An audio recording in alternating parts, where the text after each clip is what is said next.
I was Hanny about Rico from StreetScores, and this is somewhat of a Rico report because we're going to bounce around with a lot of different topics, but we have some major ones to talk about.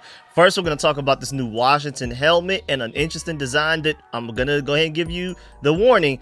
I think it's a fan-made design, but the report that the Washington Commanders will get a new helmet for this season is very real. It just may not necessarily look like the one that we're going to look at this video. Also, there are some reports from behind the scenes explaining as to why Trey Amos fell to the Washington Commanders and was potentially the steal of the draft, according to a lot of draft experts. We're going to dive into what a lot of the draft experts had to say about him as well. And then, of course, we got to dive into this whole George Pickens getting traded to the Cowboys thing, why we potentially should be worried. And I also, of course, as a Commanders fan, want to let you know why we should not be worried. And this is coming from a diehard Georgia Bulldog fan. And then I have a lot more randomness. After we get through all of those major topics, I have a lot of random updates that include Ja'Cory Krosky-Merritt, our 7th round pick, Jayden Daniels, all kinds of things. But before we get into everything, of course, I have a trivia question for you. And this was interesting because it's recent, but I still feel like this is a recent one that could probably trip y'all up. So, name the 2 offensive linemen that the Commanders drafted in 2023. Now, I remember this very vividly because, you know, this is what I do. But if I wasn't a YouTuber, man, if I wasn't like a content creator, I probably would have forgotten both of these names by now. So let me know the 2 offensive linemen in the comment section that we drafted in 2023. And of course, I will give you the answer to that at the end of the video. But before we get into everything, make sure you stiff arm that like button, stiff arm the subscription button, and stiff arm the bell next to that subscription button so you get notification each and every time I release informative and opinionated videos just like this one. Make sure you stay tuned to all of the content. Really appreciate y'all for supporting every video. I promise y'all Javon Kinlaw is on the way. I promise y'all that I have a video. I literally was working on the wrap up of all of the undrafted free agents that I haven't talked about yet in one big video, breaking them all down because I want to make sure I at least talk about every single undrafted free agent that we signed and rookie minicamp invite guy. Like I already did like a separate video for Gabe Taylor and Ja'Cory Brooks and things like that, but I want to make sure I talk about everything. So those videos on the way. This just came out of nowhere and interrupted all of that. But let's go ahead and dive into this video right now, man. Let's get it. Adam.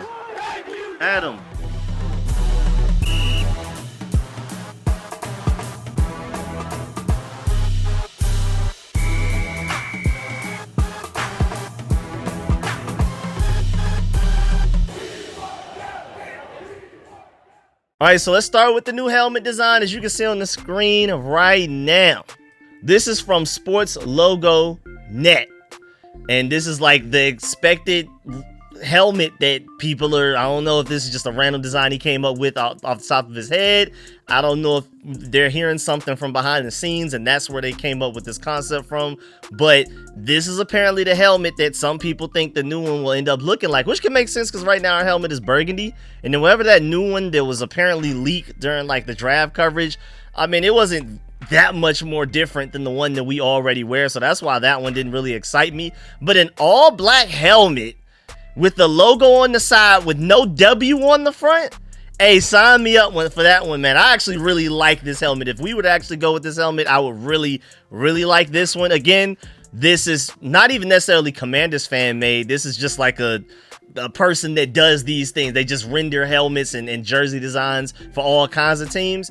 So don't expect it to look just like this, but I'm rooting for the fact that it may look like this. And just to remind y'all that, like, there was this whole thing about like we were supposed to get a new jersey. Then like later on they said, well, it probably won't be a jersey, or more than likely be a helmet. So again, there's to seem to be some like type of smoke, where there's smoke, there's usually fire, that we're at least getting something. It's more than likely going to be a new helmet, and then jersey wise it may be a throwback. That's from what I'm hearing from different sources right now, from all of the different smoke screens that we've been getting throughout this offseason pertaining to all of that. It seems like throwback jersey. So they'll probably throw in a jersey that technically is an old one. It'll be new technically, but it's technically one that we used to wear. We just haven't worn since we were the Commanders. I'm hoping it's something like the dark, deep burgundy, like the Darryl Green with the arrow on the side. Highly doubt that we'll have the arrow on the side, but I'm hoping it's like something like that, at least those shades of color that can completely stand out from any jersey that we're currently wearing right now. And then helmet wise, again, I hope it's the black one. I love this black design. I saw some people speculating that maybe it'll be the exact same burgundy helmet we've been wearing, but maybe they'll change the color of just the face mask part of it. So who knows what's going on exactly right now. Of course, once we officially know and it's announced, of course you're gonna. I got you. I got you covered immediately. Live reaction, all of that type of stuff. Video breakdown, maybe even a live stream included. So I'm gonna keep y'all updated on that. I wanted to go ahead and get that out the way because that was something quick that we can get out the way. So that for some of y'all that, again, I'm never trying to clickbait y'all. So for some of y'all that, for whatever reason, out of everything we're talking about, you cared about the helmet the most, let's go ahead and talk about that now. So, hey, if you want to go ahead and get up, I would appreciate it if y'all stay all the way through the end of the video. But if you want to go, man, I ain't mad at it. So now moving on, now let's talk about Trey Amos. Because Jeremy Fowler did a report on like all 32 NFL teams. He just does his random updates for ESPN on like everything that's going on as of like this date. You know, like he does it like about what, like once every couple of weeks or something like that. And for Trey Amos, he said, quote, multiple teams discovered a back injury in the pre-draft process. This wasn't a major red flag for some teams, but it was at least a mild concern that probably caused him to slide a little bit, as one AFC exec said. That's really interesting. That could really explain why he dropped. The full quote from the exact article, again, talking about all 32 NFL teams going by division. When he got to the Washington Commanders, he said Washington got a plus starter with second round defensive back Trey Amos, who has size, speed, and instincts. Selecting him at number 61 was considered great value. One aspect that might have hurt his value slightly: multiple teams discovered a back injury in the pre-draft process, and again, it wasn't a major red flag for some teams, but it was at least mild enough of a concern. That is probably what caused them to slide a little bit, and again, that's coming from an AFC executive. However, people around Amos and the Commanders did not seem overly concerned about it at all. Of course, I mean, we were ecstatic. Just like with Josh Connolly, where they said that they were sweating this when the Bears were picking at like 10, that, oh man, Josh Connolly may leave here. They were absolutely shocked that he made it to 29. They didn't have to trade up for him. And then they felt the same way about Trey Amos, who a lot of people felt like we could have taken him at 29 and people would have thought that would have been a steal, let alone at 61. And again, the Commanders thought it was a home run steal. There's no way this guy should have been here. If you would have told them going into the draft that they would have came away with Josh Connolly and Trey Amos without having to trade up at all, Adam Peters would have looked at you crazy. So they're really ecstatic about this. And then Jeremy Fowler also points out the first round offensive lineman Josh Connolly Jr. gives Washington flexibility on his right side. He can compete with second year man Brandon Coleman at right tackle, and then Coleman could kick into guard eventually. Veteran Andrew Wiley is still in the mix as well. So just a random update there. But going back to Trey Amos, man, he was considered one of the biggest steals of this entire draft, regardless of team, regardless of pick, including every pick in the draft, every team, all 32 teams in the NFL. A lot of people feel like he was the biggest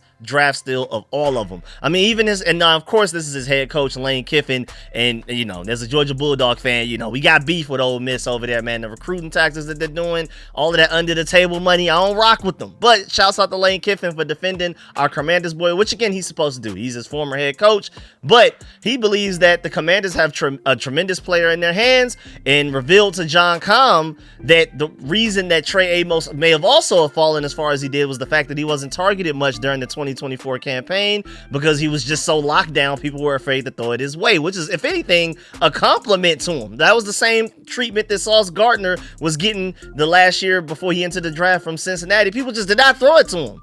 Lane Kiffin said, quote, he can do everything. He's got great length and can run, great ball skills. He's going to be a really good starting corner in the NFL. People didn't throw it at him very much, or else he would have had that much of a bigger year, unquote, from Lane Kiffin. And I agree. I really feel like maybe if he gotten a few more targets and showed a little bit more ball skills, and I also think if he just had another year starting, he technically only started this last year for Ole Miss, right? Because the year before that, he was behind Kool-Aid McKinstry and Terrion Arnold, I believe, right, from Alabama. And it wasn't like he wasn't a really good corner. Those guys were just older than him. They were more higher priorities, and you saw how high they went drafted and how much people wanted them in the draft and how talented they are. Ole Miss just happened to be the younger, really talented corner right behind them, and then they leave to the draft. And I guess because of Nick Saban retiring, I think that was why Trey Amos was like, all right, I'm out too. He was one of the people that abandoned ship. Nick Saban retired, and he was gonna eventually start at Alabama, I'm assuming. I think he only left Alabama again because Nick Saban retired. Goes to Ole Miss, starts immediately, all season, no injury concerns outside of whatever this apparent lower back situation is right now, but nothing too concerning to the Commanders. And I trust our medical staff. This is the same medical staff that got 20 games out of injury-prone Zach Ertz and old Bobby Wagner last year, each 20 games each, all season, playoffs, all the way to an NFC Championship game. So if our medical staff signs off on anybody, I trust that guy is ready and good to go. But yeah, I think if he had like another year of starting rather than just 1 year, he had a full 2, probably would have went sooner as well. So I feel like if anything, the Commanders are lucky with the fact that whatever this lower back injury is that scared teams away, the fact that he only had 1 full year of starting at Ole Miss, I feel like we got really lucky there, because this is a first round talent easily that only fell to us because of those random factors. And a lot of people agree. I mean, the draft experts, Charles McDonald at Yahoo Sports, gave us an A+, said could have been a first round player without blinking, but the Commanders got a steal here. Amos and Mike Sanford still get the Commanders 2 long-term starting cornerback prospects. Joseph Acosta of SB Nation gave us an A+. Said this is a phenomenal pick for the Commanders. A perfect scheme fit for Washington. Amos is a physical corner at the line of scrimmage who is better playing the ball when it's in front of him. In Dan Quinn's defense, he could be a steal. Then Matt Verdame, I hope, maybe, from Sports Illustrated, A+ again. Amos has risen throughout the pre-draft process, cementing himself on the second tier of corners in this class. He has good size on the perimeter, is 6'1", 195 pounds. Mind you, that boy Emmanuel Forbes was 160 pounds. This guy's 30 pounds heavier, thicker, stronger, all of that type of stuff. A frame which helped him become a first-team All-SEC member last year. In college, Amos played for 3 schools, starting at Louisiana before transferring to Alabama, and then eventually Ole Miss. He just wasn't a highly recruited guy coming out of high school. It's a shame. My Georgia Bulldogs could have used him last year, I ain't gonna lie. And then shouts out to Michael Middlehurst Schwartz of USA Today. Gave us a straight-up A for the pick as well. Chris Trapeso gave us an A. And now, granted, some of these people that are giving us A's don't even do A+. So you already had a few A+. Now you have some A's that probably are A+ if those guys did actually handed those out. A lot of people don't do A+ or A-, just flat A, flat B, flat C. And here are the A's. You have Nick Baumgardner and Scott Doctorman of The Athletic. A. You have Chad Reuter, A-, Pro Football Focus. They had like different grades of like good, great, bad, average. We got an elite for the Trey Amos pick, just to let you know. Ian Valentino of the 33rd team, A. Brent Sobleski of Bleacher Report, A. Let me throw on Walter Football in there as well. I already read that one to you like last week. A+. That was like our only A+ out of the draft. He gave Josh Connolly an A, gave Ja'Cory an A. I think he gave Jalen Lane maybe an A as well, maybe a B+ or something like that, A-. But Trey Amos was our lone A+ according to Walter Football. Arguably still in the draft. So, A, man, for whatever reason, we're lucky to basically have him, is my point. You know, that sometimes guys fall for whatever reason, and Trey Amos's fall, those are like the explanations for it, but it still doesn't make sense. Somebody that talented for those random reasons, only 1 year fully starting, not really getting thrown towards, which if anything is a compliment to him. And then also the fact that whatever that lower back pain is that isn't that serious, that's how he fell to 61. Hey, we're lucky as Commanders fans. We should be happy that all of those things randomly came out of nowhere and affected his draft stock, because again, we got a first round talent, not only in the second round, the end of the second round. He was just a few picks away from making it to round 3, which would have made absolutely no sense at all. Trey Amos, a 3rd round pick, crazy, but nearly. I mean, we're only just a couple of picks away from being a 3rd round. So, hey, man, shouts out to us, shouts out to Trey Amos, and shouts out to the other 31 NFL teams for letting us get somebody that much of a steal. Now, moving on to potentially what some other people may call a steal. You have George Pickens. ESPN sources directly from Adam Schefter. Dallas and Pittsburgh are working to finalize a trade that will send wide receiver George Pickens to the Cowboys in exchange for draft pick compensation. The trade is expected to be finalized today. And then the trade terms ended up actually being the Cowboys had to give up a 2026 3rd round pick and a 2027 5th rounder to the Steelers. And not only did they get George Pickens, but they got a 2027 6th round pick in return as well. Honestly, I feel like that's a pretty good trade for the Cowboys. I thought he would cost more than that, but of course he's really close to the end of his contract. He may be on the last year of it, so that's probably why a lot of his value was low. Of course, you have the off the field concerns and everything. Well, technically it's not even off the field concerns, it's really more so on the field, but it's like on the sideline concerns. He's over here ranting to the media about how he's not getting the ball enough, you know, kind of like a locker room cancer, what people consider him, with his attitude and things like that. He's fighting, having an attitude. So it's like kind of not even necessarily off the field, because you don't have to worry about him doing anything crazy outside of Sunday. It's just during Sunday or during whatever practice facilities, whenever he's around the team doing team things, that's when you kind of got to worry about him. So it's like in the middle of on and off the field concerns. But hey, man, at the end of the day, I mean, my first reaction was, hey, Dak, no excuses now, man. I don't want to hear nothing. That boy Jayden Daniels in his first season has already been to more NFC Championship games than you have. No excuses at all. And this guy had Terry and friends. Olamide Zaccheaus, Jamison Crowder. Friends. I mean, maybe now we have a top 5 offensive line with Josh Connolly and Laramie Tunsil added to it. Nate Herbig as depth. Brandon Coleman starting at left guard. Of course, you're going to have Samuel Cosme starting at right guard. Tyler Biadasz, ex-Cowboy. Top 5, top 7 center. So maybe now, going into this season, Jayden Daniels will have a top 5 offensive line. He didn't have that at all last year, and Dak Prescott had arguably the best offensive line for like a couple of years in a row. Until like the Eagles took the crown from that, and then now Jalen Hurts is getting the benefit from that. But it seems like the best offensive line in football is usually somewhere in the NFC East. We may be trying to dethrone that with our own that we put together right now. But my point is, I mean, Jayden Daniels made it to the NFC Championship game. He didn't have Micah Parsons on the other side of the ball. He didn't have the offensive line that you've been having. He didn't have the weapons that you will have now. No excuses, Dak Prescott. You don't do it now, but hey, man, it's too late because you done up and let the Commanders get Jayden Daniels. You let the Eagles draft a bunch of Georgia dogs. You know what I'm saying? Cowboys is a little too late, man.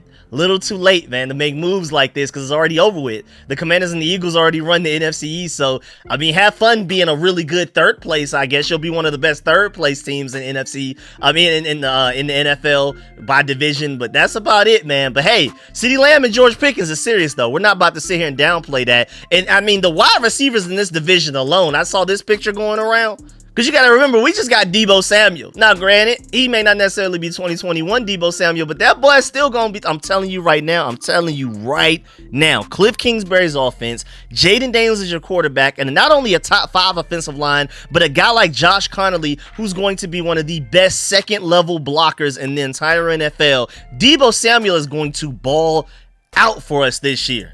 Absolutely ball out. So Deebo Samuel, Terry on the Commanders, CeeDee Lamb and George Pickens on the Eagles, on the Cowboys, Malik Neighbors on the Giants, man. I can't wait for Malik Neighbors to get sick of the Giants when his rookie contract ends, and then he pulls up to the Commanders and plays with his boy Jayden Daniels. You can go ahead and write that in stone right now. And then of course AJ Brown and Devonta Smith over there with the Eagles, man. Hey, this division is tough.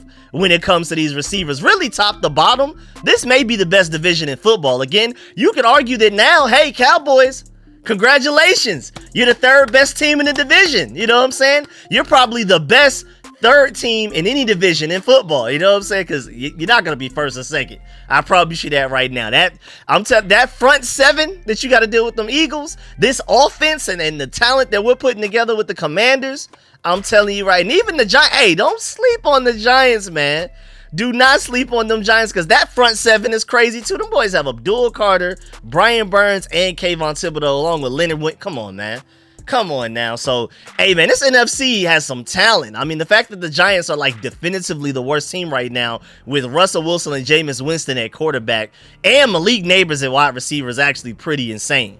But another way to look at this is that, hey, man, now that the Cowboys have George Pickens, that's 2 fights a year minimum between him and Marshawn Lattimore. We saw him and Marshawn Lattimore going back and forth with A.J. Brown getting into fights. A.J. Brown isn't even as much of a loose cannon as like a George Pickens is. So I already know that Lattimore versus Pickens is going to be crazy. I already know that's about to be insane. We about to, man. All right, shouts out to Washington today because I agree. If there's anywhere that we can bet money on George Pickens and Marshawn Lattimore at least getting into one scuffle together, I would put money on it right now. But again, going back to Pickens, man, he seems really motivated though, because per source, it seems like George Pickens said he's not even looking for a new contract extension immediately. Like he wants one eventually, but he more so wants to show that he's a top guy this year. So he doesn't even want a contract extension right now. You know, usually when you trade for a good to elite player, to wherever you want to put George Pickens in that bucket, he's somewhere there. They usually are like, okay, we need to have this contract agreed upon before we even have this trade agreed upon. Because normally, okay, team trades for player A. Player A has agreed to a contract extension with team C that he's getting traded to. George Pickens is like, nah, I don't need that right now because I'm about to go out there and show them how much they need to pay me next year. Well, I'm gonna show them in 2025, and they're gonna pay me for 2026 and beyond. And I'm not mad at that. Hey, that is going. Hey, if there's ever a George Pickens that's gonna be motivated, it's now. Now that the money is starting, that contract's starting to come to a close end. But shouts out to Mina Combs as well, because she pointed out the fact that over the last 2 years, George Pickens is tied with only Justin Jefferson for the most 20+ air yard catches in the NFL. So that's something we got to worry about, man. So just to go ahead and get that out the way, should the Commanders be worried about this move? Is this enough to where maybe the Cowboys do move into first or second place of the NFC East? Well, first of all, again, like I already told you, no. Cowboys, shouts out, congratulations. You're definitively the third best team in the NFC East, maybe, because again, that Giants front seven, insane. But now, I mean, if the Commanders should be worried, what are our options? Should we trade for Jaylen Ramsey? Let's talk about that. Shouts out to Armando Salguero of Outkick.com. This is coming from like the Dolphins side too, just mind you. He reported that the Miami Dolphins have spoken to the Atlanta Falcons, the Los Angeles Rams, the Detroit Lions, the Philadelphia Eagles, the Washington Commanders, and others regarding a Jaylen Ramsey trade. Now, the really interesting, because we've already talked about this, I covered that as soon as it came out like a couple of weeks ago. But the most interesting part that I'm just now hearing about, like the most recent update on this, is that the problem isn't the draft compensation. Miami has come to terms with getting a 5th round pick in return. I mean, hey, and when I hear trade for Jaylen Ramsey, I'm like, nah, no way, because I'm good. We only have like 5 picks in this upcoming draft anyway, just like we did with this last draft because of the Laramie Tunsil trade, Deebo Samuel trade, and trading for Marshawn Lattimore, and that's coming back to bite us a little bit because, again, we only have 5 picks right now going into the 2026 draft. So, and that's a little ugly already. Do you want to give up another draft pick for a really aging player in Jaylen Ramsey? And I already talked about Jaylen Ramsey. I broke down his stats, his Pro Football Focus grades, his age and everything in another video if you want to go check that out. We're not here to do that, but I thought it was interesting that 5th rounder, I don't know, you may have piqued my interest a little bit there. 5th rounder? Maybe you can negotiate it down to a 6th? You know what I'm saying? Then maybe, hey. But then again, you just got Trey Amos. But we're going to talk about that soon. We're going to talk about that real soon. Because, I mean, do you really want to... Now, granted, I would say cornerback is only behind quarterback when it comes to having the hardest transition from the college level to the NFL level. You see elite cornerbacks struggle their first year, and it takes till like year 2 or 3 to really get going.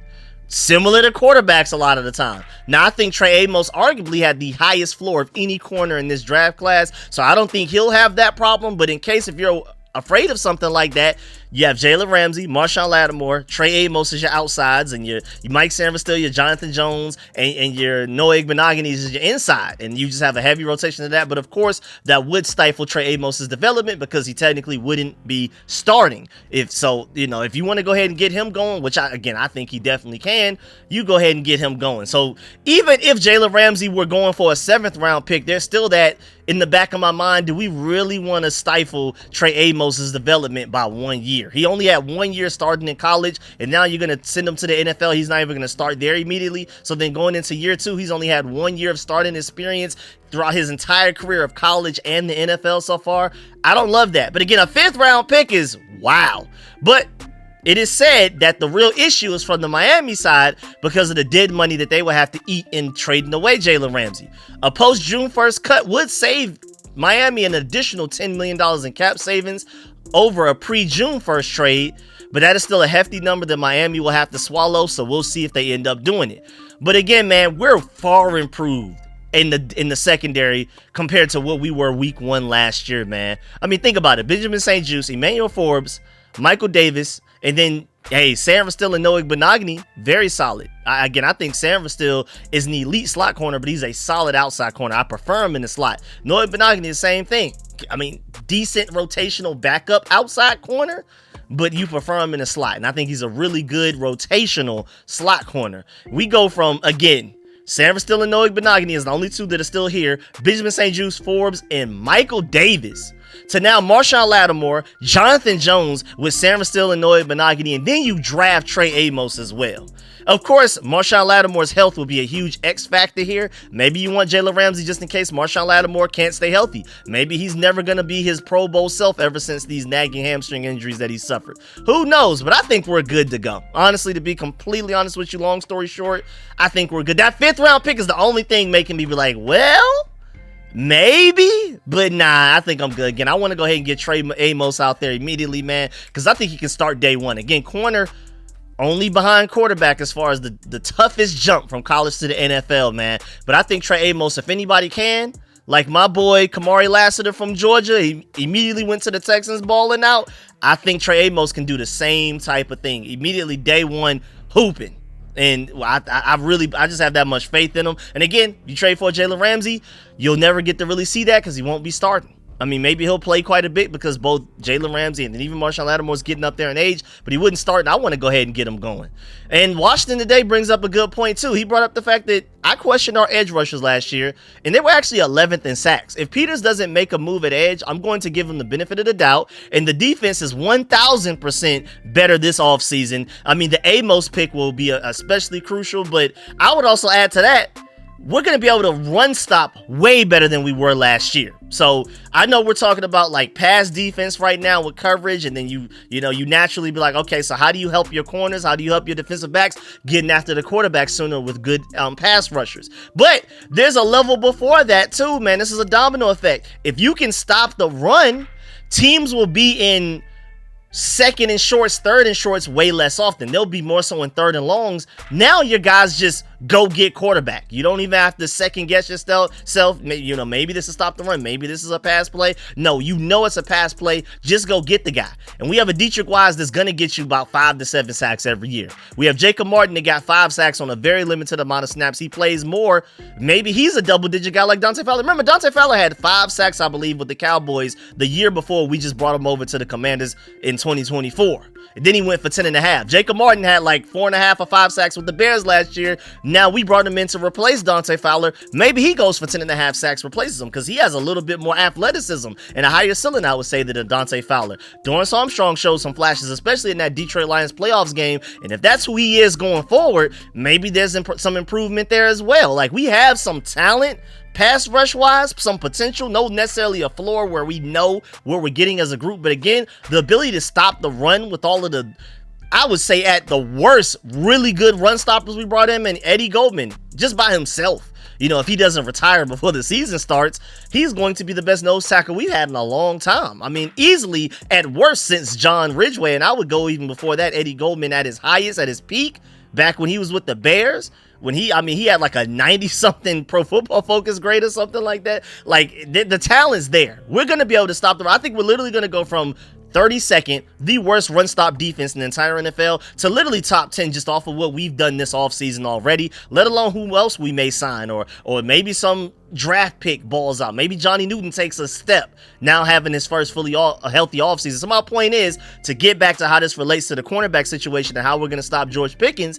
If we have the Cowboys in more third and long situations, we'll know it's a pass situation, obviously, and then we'll make sure we have additional DBs back there to cover, and our edge rushers and our entire defensive line will know, just get after Dak Prescott. That's your only job. You don't have to worry about the running back right now, Javonte Williams or whoever they're going to throw out there at us, and go get them and bring them down, and you're good to go. And so I think we'll be just fine. I think the edge rusher group is going to be improved. Again, it wasn't as bad as people thought it was, because we were still really high. We were 11th in sacks last year just from our edge rushers alone. Then, I mean, of course, Frankie Louvo and Bobby Wagner. If we have true run stoppers as pure defensive linemen, they'll be able to have to worry about stopping the run a little less, and they'll be able to get after the quarterback a little bit more. And then again, I just think our DB group alone is way better than what it was last year, especially compared to what it was week 1. So I think we'll be just fine. But, I mean, hey, if we were able to trade for him, again, just to let you know, it wouldn't happen until after June 1st at the earliest. Even though, again, I doubt it will happen, and I also believe it shouldn't happen. But if Jaylen Ramsey ever gets moved to any team, it's after June 1st. So don't even hold your breath. It's going to be almost an entire another month until we hear anything of it. But now I want to talk about why I'm not worried about George Pickens. I mean, I already kind of gave you a lot of that just from I feel like our defense is going to be way better than what it was last year. Also, our offense is going to put up so many points. You know what I'm saying? Teams are going to be in more obvious passing situations just off of the fact that they're playing from behind because Jayden Daniels is our quarterback. I mean, first of all, again, it's nice and all to have George Pickens and all, but I mean, with George Pickens and CeeDee Lamb, I don't care. Can they outscore us? I mean, even outside of the whole pass rush situation, they're playing from behind, so they're going to be in more obvious passing downs, so it should be easier to be able to stop their passing game because we'll know that they're passing. But even on top of that, say George Pickens and CeeDee Lamb are balling out. Say the Cowboys can score 30 on us. What's stopping us from scoring 40 on them? And then also, I'm not sure if it's safe to assume that George Pickens will be both, one, an automatic success for their offense that will not take extensive time to grow into a productive asset in their offense, like just hit the ground running. I'm not sure if he's going to be able to do that immediately. And then number two, that George Pickens will be a consistent and a non-issue for the Cowboys on and off the field. Like, how much can you depend on him to go out there and not only give it his all on the field, but also avoid all of the other antics that are on the sideline, in the locker room, talking to the media and things like that? I mean, if Mike Tomlin couldn't wrangle him in while always having winning seasons, haven't had a losing season yet, what makes you think Brian Schottenheimer can? What makes you think that him splitting targets with CeeDee Lamb will keep him from being a cancer on the team? I love him as a Georgia dog, but this is the same guy that will be complaining and throwing temper tantrums while winning just because he didn't feel like he was getting the ball enough. While, again, I want to emphasize winning. So for the Cowboys, it's not even just about winning. It's about him, you could say, being selfish of wanting to be involved more in the offense. So if CeeDee Lamb, who I think when we played the Cowboys the first time last year, CeeDee Lamb had like 15 touches. Like, he was getting screens behind the line of scrimmage. He was catching slants, catching passes. He was doing it all. It was crazy. Now he's going to have to, I mean, imagine CeeDee Lamb having a game like that against anybody, how upset George Pickens is going to be going into the next game and how that's going to affect his play. And again, this is coming from the biggest diehard Georgia Bulldog fan you know. And I love Pickens' personality. I love it. I wanted him so bad out of the draft. I was sick when we drafted Jahan Dotson instead of George Pickens. I already told y'all, but I feel like most people knew George Pickens was a better receiver than Jahan Dotson coming out of the draft. Everybody can tell you that. I just assumed, but of course, even me being a biased Bulldog fan, I super wanted him. So this is a guy that loves his personality. I'm cool with everything that comes with the talent. I miss him at Georgia. I wish we had a receiver like him, personality-wise, at Georgia right now. But there's no way that some Commanders fans that both did not want Pickens because they felt like Jayden isn't good enough to wrangle him, but think somehow the Cowboys can with Dak Prescott?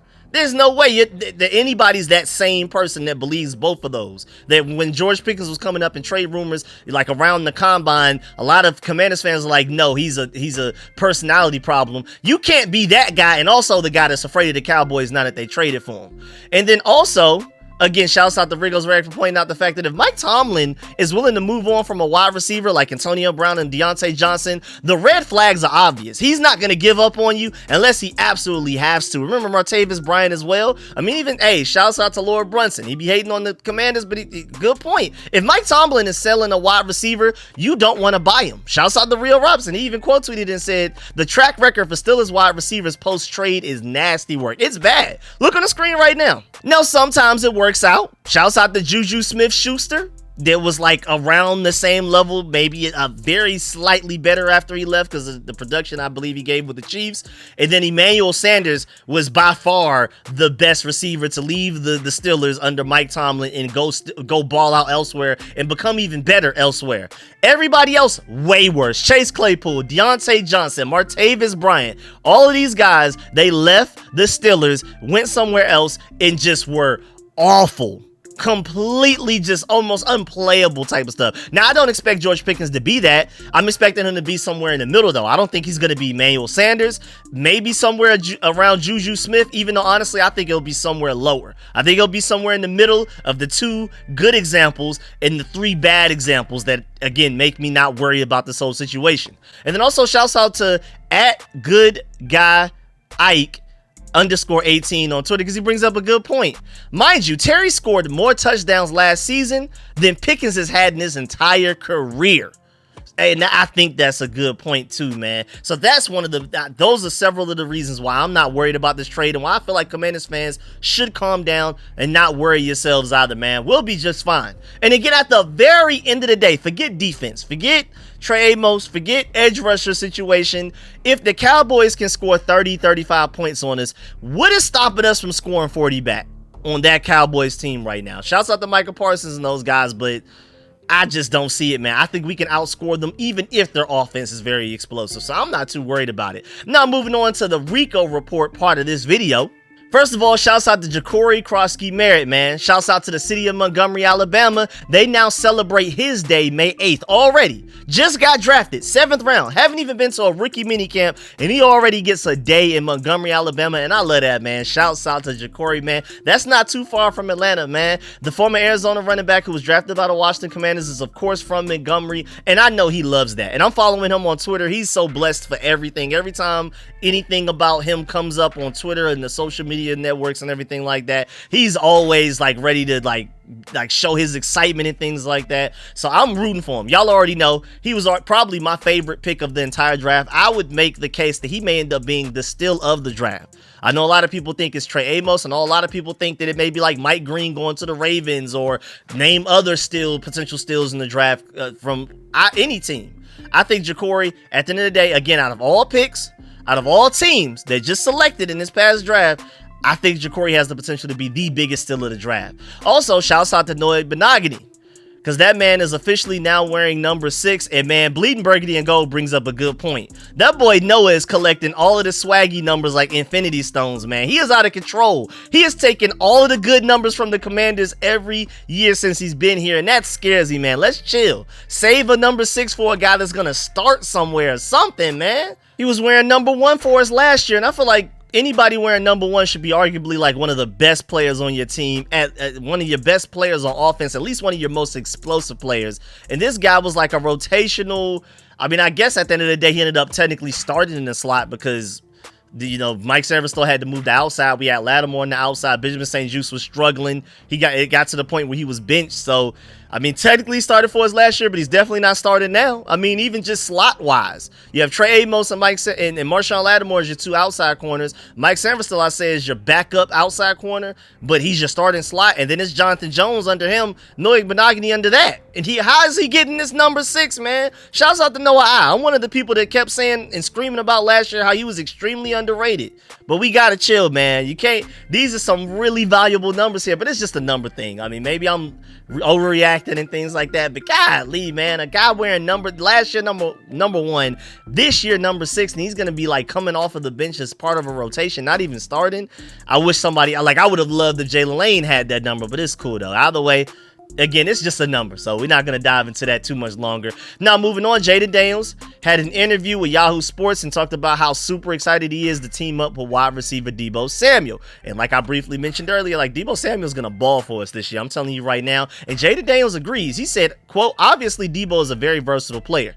He's a playmaker once you get the ball in his hands, and after the catch, he does what he does. So just being able to acquire a guy like that, I'm super excited to continue to work with him, and we go from there. And Adam Peters just yesterday was on the Pat McAfee show, very complimentary of Deebo Samuel as well. So this is 2 days in a row where you had your all-star general manager, your elite top 5 franchise quarterback, back-to-back days, just absolutely super excited about Deebo Samuel. So I know a lot of fans are somewhat doubtful.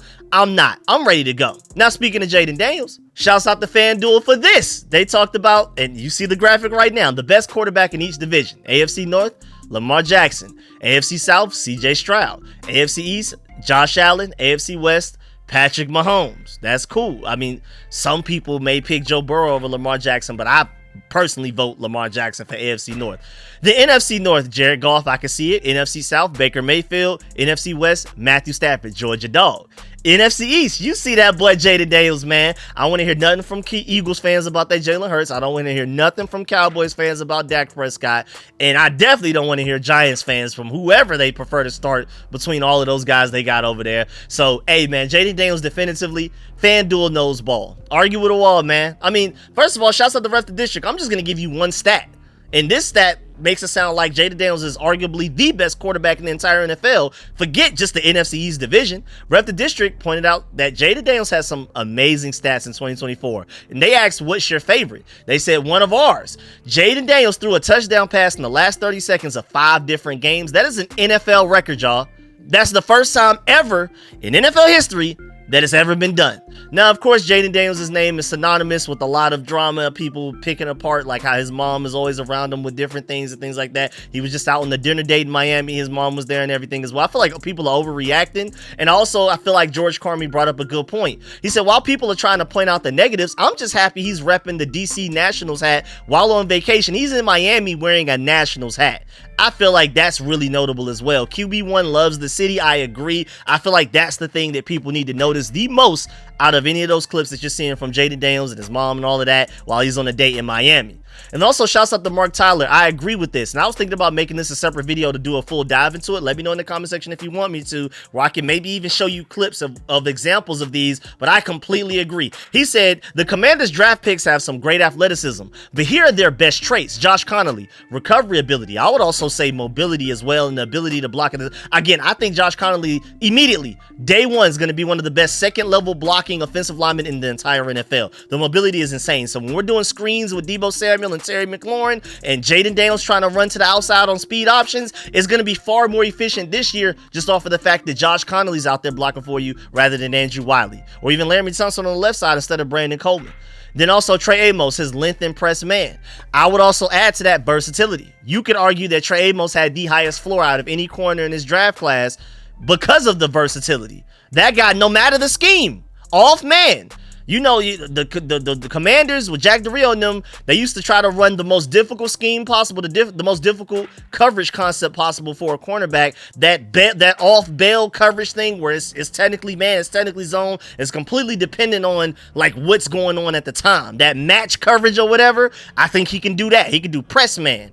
He could do just regular man. He could do bail. He could do zone. He could do like a more like press zone. I mean, anything you could think of mentally, he's ready. And then the athleticism is there as well. Jalen Lane, versatility and explosiveness.